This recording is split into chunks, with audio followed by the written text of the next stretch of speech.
So finally, let's have a talk about the Pax Romana. I mentioned enslavement and walls along the borders. So Hadrian's Wall up here. Along here, you have the limes along the area of the Germanic tribes. This was a place where not only enslaved people, but enslaved people who broke Roman law were transported in. So Roman law had made it illegal to castrate enslaved people.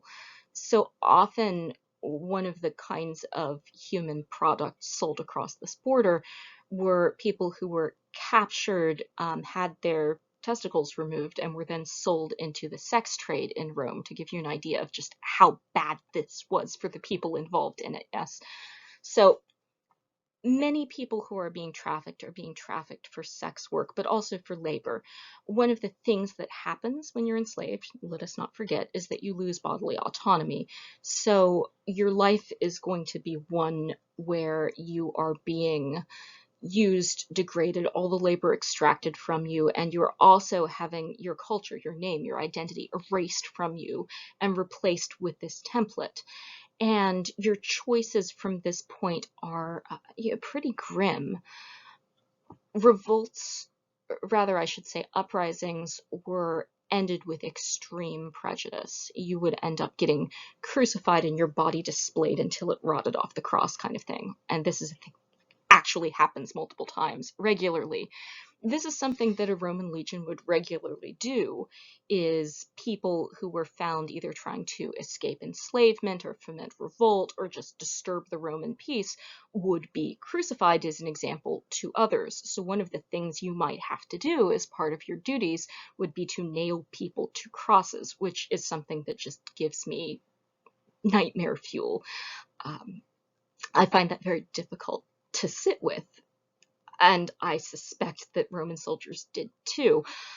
Drinking problems were a thing, and that's part of what Agricola is cracking down on with discipline, is trying to stop people from drinking in order to escape the brutality they're being asked and ordered to carry out as part of their service, which is why it's important to preserve the ethical dignity of your soldiers.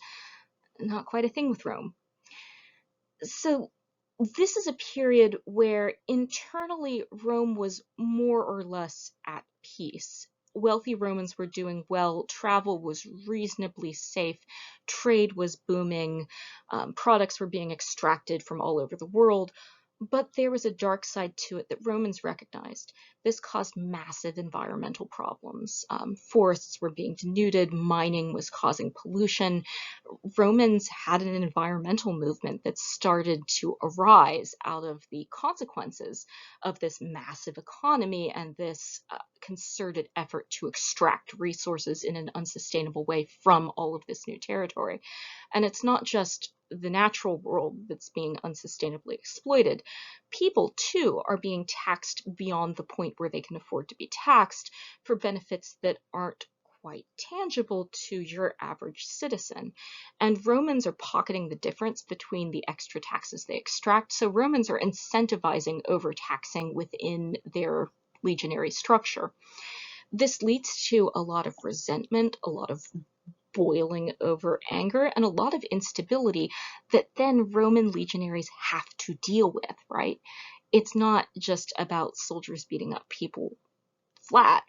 Like, this kind of corrupt system that is exploitative and causes righteous anger and indignation causes horrible working conditions for the people tasked with keeping the peace, often the same people whose homelands are currently being exploited by Romans back over the sea. Which means that this is not necessarily a golden age where everybody is happy and holding hands and dancing in the streets. It's great if you're rich, but for a lot of people living within the Roman Empire, they're not happier and healthier and doing better necessarily than they were before Roman domination of the Mediterranean. This is one of the reasons why we're pulling back on calling the late antique period and early medieval period the Dark Ages. They actually seem to caused some lifestyle improvements for the average citizen in places formerly held by Rome. So that's a thing. But as I said, it's not just the Romans who are having a bit of change of heart here. Let's talk for a minute about, okay, so this is a piece of poetry written in 19 BCE about when Augustus was emperor. So this is the first emperor right in the heyday of Roman expansionism. This is from Virgil's Aeneid. It was an epic poem of empire that was talking about the ancestor of Augustus's dynasty. So here, the hero's father in the underworld is telling him about Rome's bright future, and he gives him a mandate that you, Roman person, you need to remember to rule the people with your imperium, right? Imperium is the power of life and death. It's not just empire, it is command that is enforced by the sword. So it's a much more aggressive word, perhaps, than our empire word. Well, maybe not so much, but it's a violent word. So remember, rule the people with an iron fist, with a sword. That will be your special skill, to put down a custom of peace, to spare those who are conquered and battle the proud to the death. Pacus here, peace, pax, doesn't mean for Romans necessarily what it means for us. It doesn't mean reconciliation and mutually beneficial happiness. Peace means a situation in which domination has been achieved. And this context makes that pretty clear, that peace is achieved when you have made it impossible for people to resist you anymore. And that's why imponere morem, right? To impose the habit of peace. So this isn't just about putting down a one-time rebellion, but also getting people so subjugated that they get into the habit of not resisting anymore. So this is not about getting to know people and respecting them as human beings with a culture worthy of our mutual humanity. I know. But this is also a statement of what we now call manifest destiny, this idea that it's Rome's destiny to rule the entire world, and that this is what Rome is good at, and that of course we should do that. That should be what we are doing. Now Virgil is expressing this as an alternative to civil war, which is another problem. As much as Romans go to war with other people, Roman on Roman violence is a pervasive problem that they're constantly having to deal with, because the system incentivizes Roman on Roman violence. So civil war isn't just something that happens in the 1860s that you're dealing with the consequences of almost 2 centuries later, which is where we are. Imagine if there's not just one civil war. Imagine if there's like every 10 years a civil war. And then in the next few years, there's a civil war, like maybe every 3 to 4 decades. Imagine that level of trauma. And then you have what it is to be an upper class Roman. So they view empire in the time of Augustus, and Augustus is coming right at the end of that century of nonstop civil war, essentially. He's viewing conquest as a solution to Rome's internal problems. So let's compare that to Tacitus's Agricola. So 100 years later, 100 years after there's been a few civil wars, but not nearly as many as there were in the century leading up to Augustus. But there had been a lot of conquest, and Rome had stretched, they didn't know this yet, but Rome was at its largest limits by the end of Tacitus's life. So by the time of Trajan's conquest of Dacia in 116. So this is from your reading. This is taken out of Calgacus's speech at Mount Gropius. And this is just one of several very good points that our author puts into the mouth of someone resisting Rome. But this is an argument that a Roman came up with and that a Roman thought through and found compelling. So I've given you the Latin for just the very end, the one that has these two words again here in another context, imperium.